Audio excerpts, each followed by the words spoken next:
বেসরকারি হাসপাতাল কাঠগড়ায় স্বাস্থ্যসাথীর নামে বিভিন্ন বিল পাঠানো হয়েছে। এ ধরনের অনেক অসংলগ্ন ব্যাপার স্যাপার আছে, চুরি, দুর্নীতি, লুট। এর জন্যই মানুষ নতুন সরকারকে নিয়ে এসেছে। সরকারকে একটু সময় দিন। এই লুটের বিরুদ্ধে আমাদের মুখ্যমন্ত্রী শুভেন্দু অধিকারী কঠোর হাতে প্রথম দিন থেকে ব্যবস্থা নিয়ে যাচ্ছেন এবং তিনি নিয়ে নেবেন। জনপ্রতিনিধি নিয়োগ, শিক্ষা দপ্তরের নিয়োগ এবং সেখানে সাংসদ বিধায়কদের নিয়োগ করা হচ্ছে। হ্যাঁ, সচেতন ভাবেই করা হয়েছে। আমরা বলেছি যে শিক্ষাঙ্গনকে আমরা রাজনীতি মুক্ত করব। রাজনীতি মুক্ত কিভাবে করা যায়?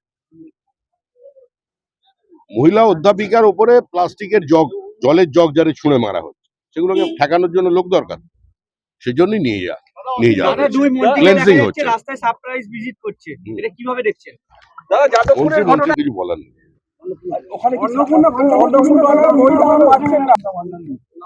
এক জায়গায় বিচ্যুতি আছে এবং সেটা সিস্টেমের কারণে।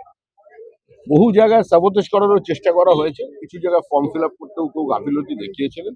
আরো 50 লক্ষ মহিলা তারা অবিলম্বে খুব বিলম্বেই তারা পেয়ে যাবেন। প্রত্যেকে অন্নপূর্ণা যোজনার টাকা পাবেন। একজন দুজনের ক্ষেত্রে বা খুব কম শতাংশেই এই না পাওয়ার ঘটনা হয়েছে। 1,20,00,000 মহিলা এর মধ্যে পেয়েছেন। দেখুন, স্ক্রিনিং করতে হচ্ছে, বছরে 36,000 টাকা কম টাকা তো নয়। তা এত লক্ষ পুরুষ তারা লক্ষ্মীর ভান্ডারের টাকা নিচ্ছে। সরকারি কর্মচারী লক্ষ্মীর ভান্ডার পাচ্ছেন। আপনারা কি এটা চান যে যিনি স্কুলের শিক্ষিকা, যার বেতন 1 লক্ষ টাকার উপরে, তিনিও লক্ষ্মীর ভান্ডার পাবেন, তিনিও অন্নপূর্ণা যোজনা পাবেন? এটা কি চান?